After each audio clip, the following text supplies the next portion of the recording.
SIR মামলায় supreme কোর্টের নির্দেশ দিয়েছে এবং এই সুপ্রিম কোর্টের নির্দেশে কিন্তু তৃণমূলের যে ৩টি দাবি ছিল, এই ৩টি দাবি কিন্তু কিছুটা হলেও কিন্তু মান্যতা দেওয়া হয়েছে।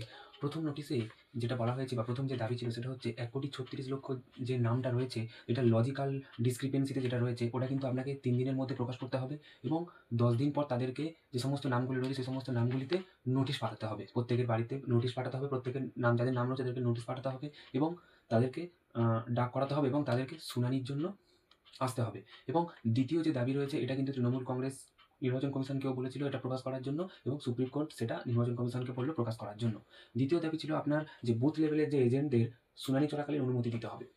তো এই যে বুথ লেভেলের এজেন্টদের শুনানি চলাকালীন যে অনুমতি দিতে হবে এটা কিন্তু মান্যতা দেওয়া হয়নি। এর পরিবর্তে বলা হয়েছে যে ধরুন শুনানিতে আসবে, যে যাকে ডাকা হয়েছে সে তার আইনজীবীকে, সে তার পরিবারকে সঙ্গে নিয়ে আসতে পারে। কিন্তু এবং আপনার বিএলও যে অফিসার রয়েছে, পার্টির বিএলও অফিসার তাকেও কিন্তু আনতে পারে। কিন্তু এখানে কি সমস্যা?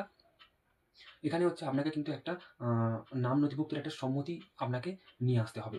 এবং এখানে ৩য় নম্বর যে পয়েন্ট হচ্ছে সেটা হচ্ছে আপনার অ্যাডমিট কার্ড।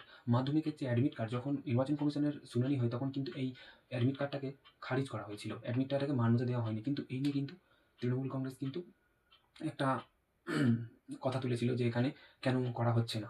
কেন অ্যাডমিট কার্ডটাকে এখানে দেখানো হচ্ছে না? সেখানে মাধ্যমিকের অ্যাডমিট কার্ডের বয়স নির্ধারণ করা রয়েছে। তো এটাও কিন্তু সুপ্রিম কোর্ট কিন্তু মান্যতা দিয়েছে, যেটা নির্বাচন কমিশন শুনানিতে বাদ দিয়ে দিয়েছিল। এটা কিন্তু তৃণমূল কংগ্রেস এটা নিয়ে আপত্তি তুলেছিল এবং এখানে কিন্তু আপনার সুপ্রিম কোর্ট আদেশ দিয়েছে এটাকে কিন্তু মান্যতা দেওয়া হবে অ্যাডমিট কার্ডকে। তো এই ৩ টে নির্দেশ কিন্তু দেওয়া হয়েছে।